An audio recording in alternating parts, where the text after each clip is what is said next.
But there's one promise he gave to the people of Kenya that requires no finance. It requires nothing. It requires him to be a gentleman and keep that promise.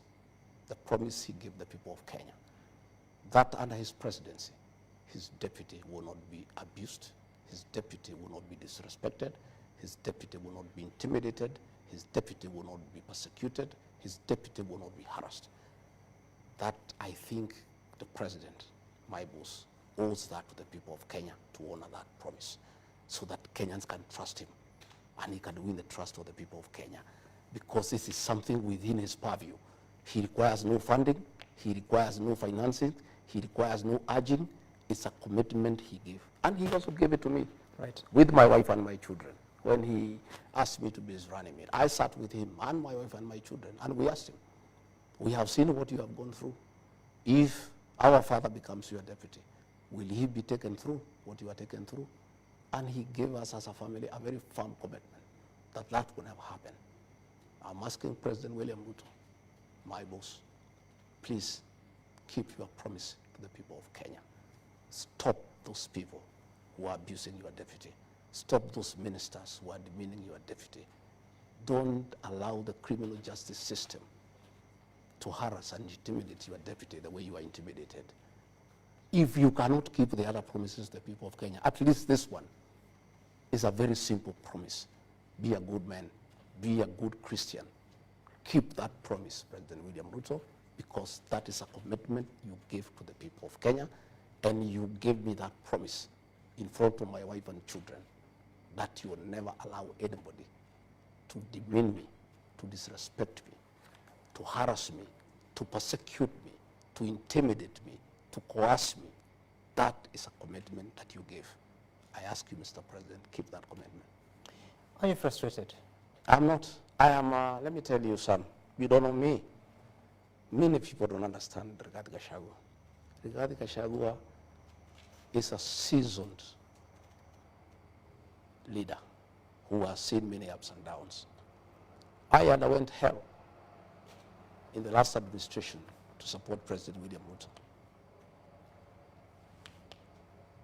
Cases were fabricated against me for studying with President William Ruto. My wealth was confiscated for studying with William Ruto. But I'm a very, very, very principled man. I stood with him to the last man. I never expected this to happen. You know, my family is devastated. You know, that this can be happening to their father. A man who went out of his way to start with President William Ruto and make sure he is elected president, and took the flag for it.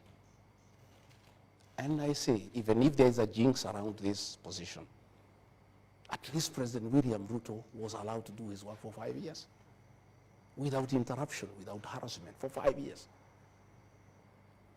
I've only done 1 year. And what is happening to me is worse than what happened to President William Ruto. I asked President William Ruto, please allow me to work. Allow me to work for the remaining 3 years.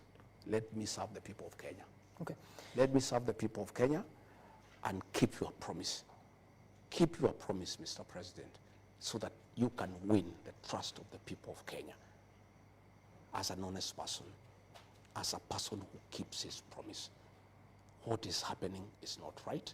It doesn't augur well, and it has, to a great extent, eroded the trust of the people of Kenya in your leadership. Please, Mr. President, I am here willing to work, to serve you with the dedication, to serve the people of Kenya, to support you the way I've always done, to undertake whatever responsibilities that you assign me.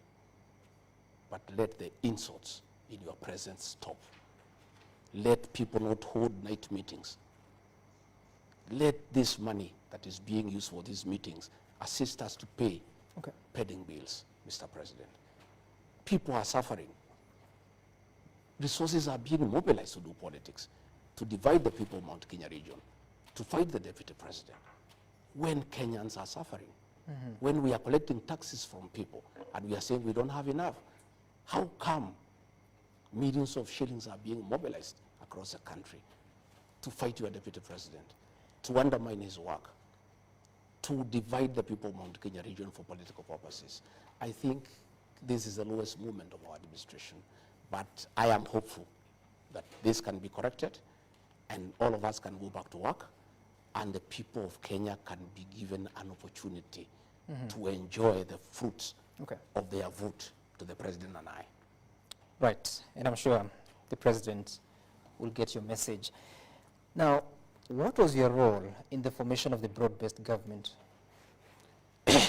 My role was very simple, agreeing to the proposal by the president. President William Ruto